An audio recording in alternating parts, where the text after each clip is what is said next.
राधे राधे, जय श्री कृष्ण, जय श्री श्याम। मैं आरती आप सभी का स्वागत करती हूँ अपने इस आरती भक्ति मार्ग चैनल में। तो फ्रेंड्स, आप सभी कैसे हैं? उम्मीद है आप सभी अच्छे होंगे और स्वस्थ होंगे। सबसे पहले मैं आपको सावन के महीने की बहुत सारी शुभकामनाएं देना चाहती हूँ, क्योंकि सावन का महीना चल रहा है, सावन के सोमवार चल रहे हैं और भोले बाबा के बहुत ही ज़्यादा पवित्र दिन चल रहे हैं। इस दिन भोले बाबा को इन महीने में प्रसन्न करना बहुत ही ज़्यादा आसान और सरल हो जाता है। तो फ्रेंड्स, आज और भी ज़्यादा शुभ दिन है, क्योंकि आज कामिका एकादशी है और जो कि बहुत ही ज़्यादा पुण्यदायी और फलदायी मानी जाती है, क्योंकि ये सावन में पड़ रही है तो बहुत ही ज़्यादा उत्तम हो गई है। तो फ्रेंड्स, ऊपर पड़ रही थी बहुत ज़्यादा तेज़ बारिश, पूरे घर पे और पूरी छत पे पानी पानी हो गया था। मेरे छत के गमले भी गिर गए थे। तो फ्रेंड्स, फटाफट से मैं घर की साफ़ सफाई करके आ गई थी ऊपर से, और नीचे की भी साफ़ सफाई क्लीनिंग मैंने की थी। उसके बाद मेरा बेटा सो रहा था, बच्चों की फरमाइश थी कि इडली बनवाओ मम्मी, तो बस मैं उसी की तैयारी कर रही थी। नहा धो के मैं किचन में आ गई थी, फिर मैं इडली बनाने की तैयारी कर रही थी। तो फ्रेंड्स, जैसा कि आप सभी जानते हैं, सावन का महीना चल रहा है, तो आज मैं ये स्पेशल वीडियो आप सभी के लिए इसलिए बनाई है, क्योंकि जो लोग व्रत रखते हैं सावन के सोमवार के, तो उन्हें कुछ नियमों का और कुछ सावधानी बरतनी चाहिए, जिससे कि वो गलतियां ना करें और उनकी जो पूजा है, जो व्रत है, बहुत ही ज़्यादा उनके लिए फलदायी और पुण्यदायी हो जाए, जिससे भोले बाबा की असीम कृपा उनको प्राप्त हो। तो फ्रेंड्स, जैसा कि आप लोग जानते हैं कि सावन के सोमवार चल रहे हैं, तो मैं आप सब लोगों को भोले बाबा के बारे में कुछ अपने मन की, हृदय की बातें बताऊंगी और कुछ जानकारी भी दूंगी। तो सावन का महीना भगवान शिव की भक्ति के लिए बेहद पवित्र माना जाता है और सावन के सोमवार का विशेष महत्व होता है। लेकिन क्या आप जानते हैं कि सावन के सोमवार को कुछ ज़रूरी नियमों का ध्यान रखना चाहिए? तो आइए जानते हैं। इस पूरी वीडियो को वॉच करना फ्रेंड्स, स्किप बिल्कुल मत करना, क्योंकि फिर समझ में नहीं आएगा। तो फ्रेंड्स, सबसे पहले सुबह जल्दी उठकर स्नान करें और स्वच्छ कपड़े पहनकर भगवान शिव का ध्यान करें। शिवलिंग पर जल चढ़ाएं और श्रद्धा से ओम नमः शिवाय का जाप करें। अपनी श्रद्धा के अनुसार बेलपत्र और फूल अर्पित कर सकते हैं। इस दिन क्रोध, अपशब्द और किसी का अपमान करने से बचें। किसी का दिल न दुखाएं और पूजा का भाव ही कमज़ोर पड़ जाता है। ऐसी परिस्थिति में कभी किसी का ऐसे व्रत करते हैं तो किसी का दिल नहीं दुखाना चाहिए, तो वो पूजा कभी भी आपको फल नहीं देगी। नशे और गलत आदतों से दूर रहें और कोशिश करें कि पूरा दिन सकारात्मक विचारों के साथ बिताएं। अगर आप व्रत रखते हैं तो अपनी क्षमता और स्वास्थ्य का भी ध्यान रखें।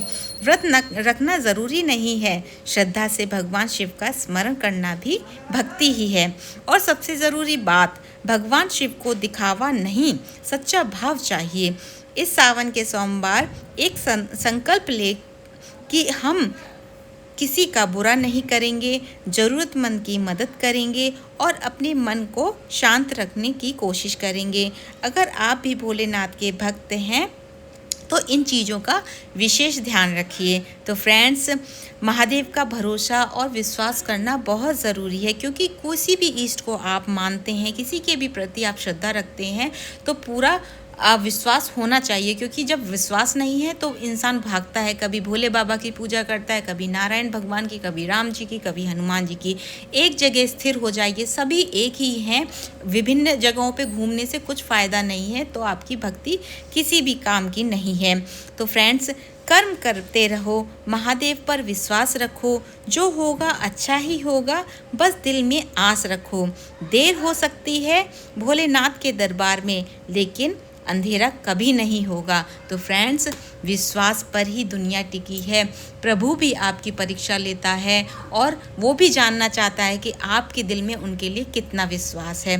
तो फ्रेंड्स, इस सावन के सोमवार में आपके अंदर जो नकारात्मक चीज़ें हैं, जैसे कुछ दोष हैं जो हम लोग अपने दिल में बहुत अच्छे से जानते हैं, उन चीज़ों को दूर करने का प्रयत्न करना चाहिए। तभी हमारा ये व्रत बहुत ही ज़्यादा पुण्यदायी माना जाता है। बहुत से लोग कांवड़ यात्रा करते हैं प्रभु जी के लिए, हरिद्वार जाके जल लेके आते हैं। तो फ्रेंड्स, इस यात्रा में खास चीज़ों का ध्यान रखना भी बहुत ज़रूरी है, जैसे किसी को अपशब्द ना कहें, किसी का दिल ना दुखाएं और किसी को भी गलत दृष्टि से ना देखें। तो फ्रेंड्स, इन चीज़ों का विशेषकर ध्यान रखना बहुत ही ज़रूरी होता है। तभी आप क्योंकि प्रभु तो हर जगह पे विद्यमान है। आप इंसानों से अपने चीज़ों को छुपा सकते हैं, गलत आदतों को छुपा सकते हैं, लेकिन भगवान की नज़रों से तो कुछ भी नहीं छुप सकता, ये हम लोग जानते हैं। तो फ्रेंड्स, किसी को धोखा दीजिए चाहे मत दीजिए, पर भगवान को धोखा आप कभी नहीं दे सकते। तो फ्रेंड्स, आज मेरी इसी वीडियो में यही मेरा आप सब के लिए कहना चाहती हूँ कि अब कोई भी आप व्रत करते हैं, चाहे एकादशी का, चाहे सावन के सोमवार का, या कोई भी व्रत करते हैं, सभी व्रतों में विश्वास और क्या एकाग्रता बहुत ज़रूरी है। तो फ्रेंड्स, आज था मेरा एकादशी का व्रत। तो बच्चों ने कहा था इडली बनाइए, फ्राई इडली बनाइए, तो बस वही बनाया था, ठाकुर जी को भोग लगाया था। फिर मैंने आलू टमाटर की सब्जी बनाई थी। इस सावन में फ्रेंड्स, एक चीज़ों का विशेष ध्यान ये भी रखना है कि प्याज लहसुन का प्रयोग बिल्कुल ना करें। नॉनवेज और ड्रिंक तो बहुत ही दूर की बात है। अगर जो लोग करते हैं, जो नहीं रह पाते, तो एटलीस्ट कम से कम सावन के सोमवार में तो इन सब चीज़ों का बिल्कुल त्याग कीजिए, क्योंकि आप प्रभु के लिए कुछ थोड़ा सा भी एक कदम बढ़ाएंगे तो भगवान आपके अंदर ऐसी एनर्जी देंगे कि आपको ये चीज़ें कभी अच्छी ही नहीं लगेंगी। धीरे धीरे आप अपनी गलत आदतें छोड़ते चले जाएंगे। ये है भगवान का प्रभाव, उनकी शक्ति का प्रभाव। तो इसीलिए हम भगवान को पूजते हैं, मानते हैं, क्योंकि हम इंसान तो गलतियों का पुतला है। साथ के साथ प्रभु जी का नाम चिंतन जाप करते रहना चाहिए, क्योंकि इससे हमारा जो व्रत है बहुत ही ज़्यादा पावरफुल हो जाता है। तो फ्रेंड्स, मैंने यहाँ पे अपनी क्लीनिंग कर ली थी, आलू टमाटर की सब्ज़ी बना ली थी, और क्योंकि आज एकादशी है, कामिका एकादशी है, तो मन में निरंतर जाप चलता रहता है, राधा राधा राधा राधा, कृष्ण कृष्ण कृष्ण। जिस भी अपने इष्ट को आप मानते हैं उनका नाम जप कर सकते हैं। एकादशी व्रत सभी व्रतों में सर्वश्रेष्ठ व्रत माना गया है। तो फ्रेंड्स, इसी एकादशी को मैंने भोले बाबा के व्रत के बारे में, सावन के महीने के बारे में आपको बताया है। कभी भी ऐसा मत सोचिए कि आप भोले बाबा की पूजा करते हैं तो एकादशी का व्रत नहीं रख सकते, क्योंकि फ्रेंड्स, भोले बाबा खुद श्री हरि नारायण के भक्त हैं, श्री रामचंद्र जी के भक्त हैं। उनके हृदय में जिनको वो पूजते हैं, ध्याते हैं, वो उनके भगवान श्री हरि नारायण हैं।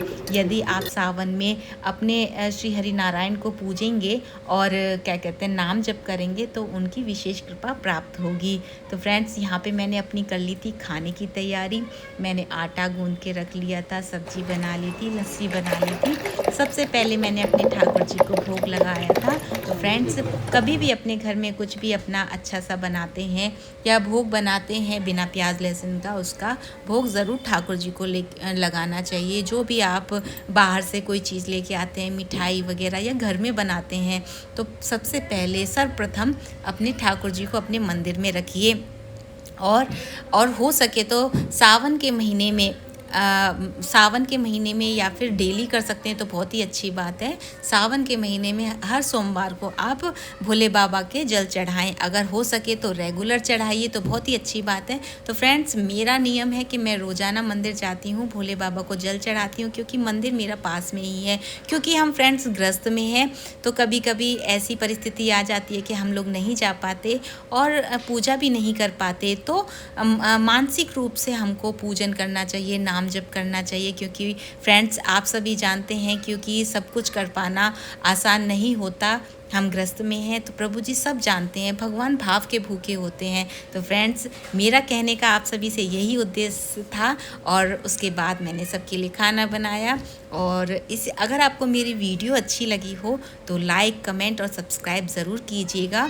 और उम्मीद है आपको ये मेरी वीडियो अच्छी लगी होगी। भोले बाबा की जानकारी, भोले बाबा के बारे में जानकारी, सावन के सोमवार के बारे में जानकारी अच्छी लगी होगी। तो फ्रेंड्स, मैंने यहाँ पे सबको खाना खिला दिया था और अपने लिए चाय बनाई थी। तो फ्रेंड्स, मैंने यहाँ पे अपने लिए चाय बना ली और चाय पी। फ्रेंड्स, लाइक, सब्सक्राइब और हाइप करना बिल्कुल न भूलिए। और आपको भोले बाबा के सावन के सोमवार की ढेर सारी शुभकामनाएं। हर हर महादेव, राधे राधे, जय श्री कृष्ण।